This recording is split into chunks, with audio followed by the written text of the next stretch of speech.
Our top focus story is the India Today Group Cicero poll that projects BJP will break all records and form the next government at the centre. It will be BJP's best performance. There has been a steady stream of reaction cutting across political lines. The BJP is excited. The Congress has rejected the findings of poll projections. There are also those who say, let's not comment till the time the final vote is counted on the 16th of May. The NDA is likely to cross the 272 mark by itself, plus or minus 11 seats for Narendra Modi and the NDA. The Congress. As India Today's Cicero poll projects a majority for the BJP-led NDA, a confident BJP says it will outdo the record-shattering projections. But even as the exit poll projects that the Congress will register its lowest ever total in the general elections, the party remains dismissive. All the exit polls in the previous elections have all proved to be totally off the mark, and India Today's survey and other surveys have all are out of the mark. While the BJP exudes confidence and the Congress stays away from discussion, others choose to wait and watch. After a marathon election, the real results will only be out on Friday. As parties remain anxious till the votes are counted, the exit polls for now have certainly sweetened the countdown for the NDA. Bureau Report, Headlines Today. Now, if these exit polls are to be believed, then the NDA is all set to occupy Raisina Hill and Narendra Modi 7 Racecourse Road. But this isn't just the India Today Cicero polls findings. Let's quickly cut across to Headlines Today's Peer Fitter, who's taking a look at exit polls across all television channels. Let's take a look at the poll of polls. This is a look at all the polls across the board and how they've placed the three major groupings of parties in Parliament. The India Today Group Cicero poll has the NDA with a majority, 272 seats in Parliament, with a range of plus or minus 11 seats. The UPA getting 115 and the others getting 156. The India TV C-voter poll, clear majority for the NDA there at 289 seats. The UPA just about staying within the three-digit mark, and 153 to the others. The News 24 Chanakya poll, the most optimistic for the NDA, 340 seats and 70 seats to the UPA. So the loss from the UPA going almost entirely to the NDA in this particular case. Let's take a look at three other polls now. ABP Nielsen gives again a clear majority to the NDA, 281, 97 to the UPA, so falling below the three-digit mark there, and 165 to the others.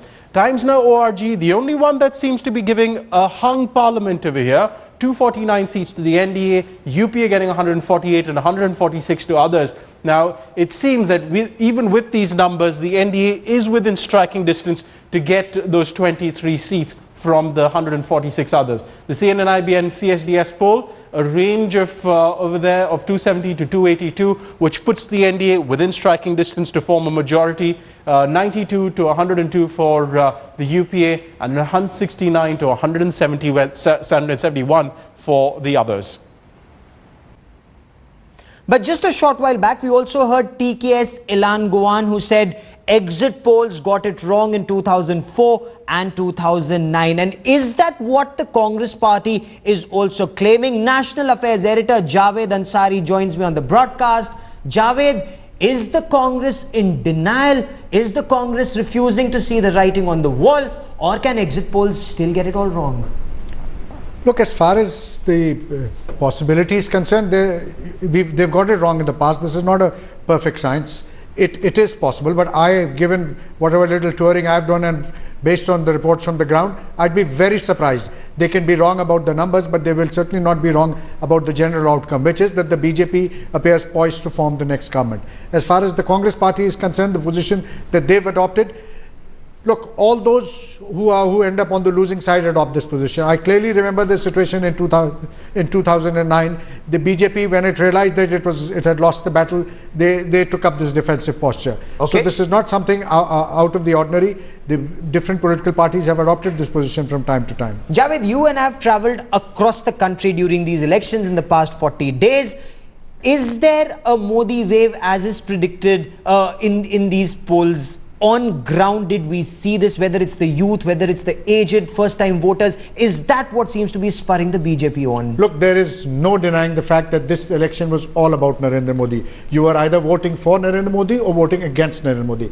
Whether it was in Tamil Nadu or in Assam, whether it was in Maharashtra or Kashmir, Modi was the issue and people were voting according to whether they liked him or disliked him.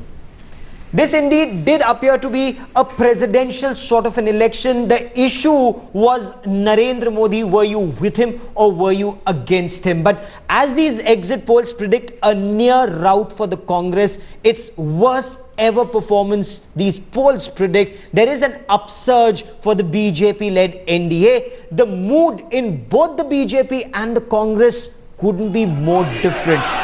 Look at the pictures you see on your television screen. The BJP upbeat. They're waiting for results on Friday. The Congress, on the other hand, dismissive of the exit poll predictions.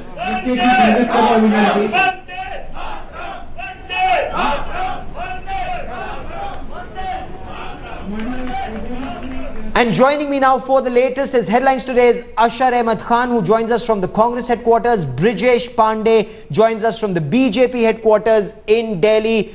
Ashar, in the Congress party, is the realization now dawning about the times to come, or are they still in denial?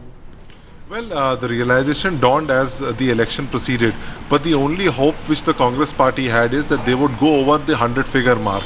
And now when the realization is dawning, according to exit polls, that also could be a Herculean task for the Congress, definitely they're trying to put up a brave face, come out in the open and say that, look, we fight together, we lose together. So all of us are on the same boat, and it's a collective responsibility. They do not want to ensure, they want to ensure that the responsibility is not pinpointed at a particular individual. Okay, they're desperately trying to insulate Rahul Gandhi, the Congress party vice president, under whose stewardship these elections were fought.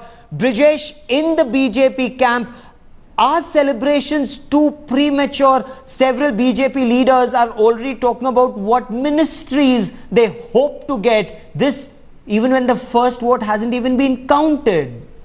Oh yes, Gaurav. I mean, there's a sense of jubilation, and in any off the record conversation, any conversation with any BJP leader, you can actually see that they have believed and they have started behaving in a fashion as if, you know, they have already formed the government, they have secured the majority, and any talk which cautions them that, you know, it's too early to count the chickens till they're hatched, but yes, they're not willing to listen to any of these talks. They are saying that yes, there's an upsurge, we will get somewhere around 250, 240 seats on their own, and they have already begun talking in the fashion that they have already assumed ministries, they have formed the government.